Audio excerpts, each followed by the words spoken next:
here. Finally, we've been waiting for months. Finally, boys, the wizard portal is finished construction. I believe it.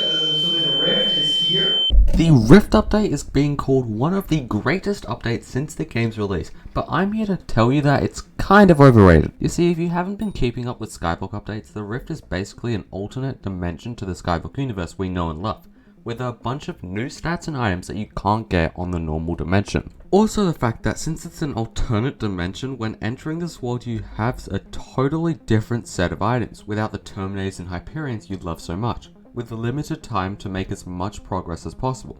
So you want to slowly obtain items and accessories that increase your rift time and damage. Sure, there are a bunch of items that you can transfer over to the main dimension through Sirius and either get stat buffs or accessories or some carrots or something, but is it really worth it? The time and money it costs? To get to a point that I'm considering late game in the Rift where it becomes quite valuable in terms of getting items to progress in the main dimension, it takes a lot of time and quite a lot of entries, which means quite a lot of money. My guild member Edges Past 16 currently has 111 Rift entries, and I would say to be quite late game.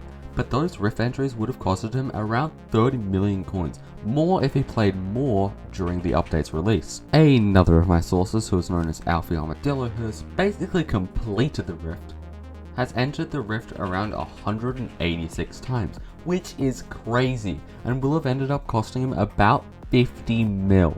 And for what? I mean, sure, almost all Rift transferable items have their use. Polaroid books increase breaking power and give them drill up to 50 mining speed, a few talisman to increase their magical power, etc. And we have to talk about the Rift necklace, which when fully powered up with the 7 out of the 8 time challenge will give you so many stats, found here. But is it really worth the hundreds of hours and tens of millions of coins worth of Rift entries you spent it on? Or the hundreds of hours spent in the Rift as opposed to grinding up money or cattle levels or foraging? If you've reached this far, comment foraging update when, because we really need one. To answer the question whether the Rift update is actually valuable, no.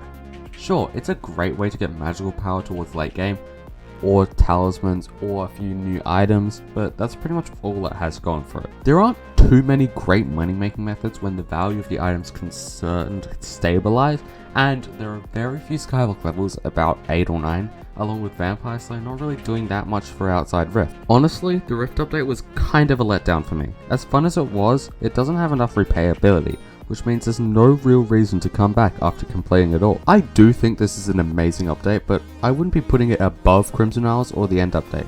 Not just yet. You never know, Miniclone may not just be done with this update yet. Do I hear a Rift V2 update?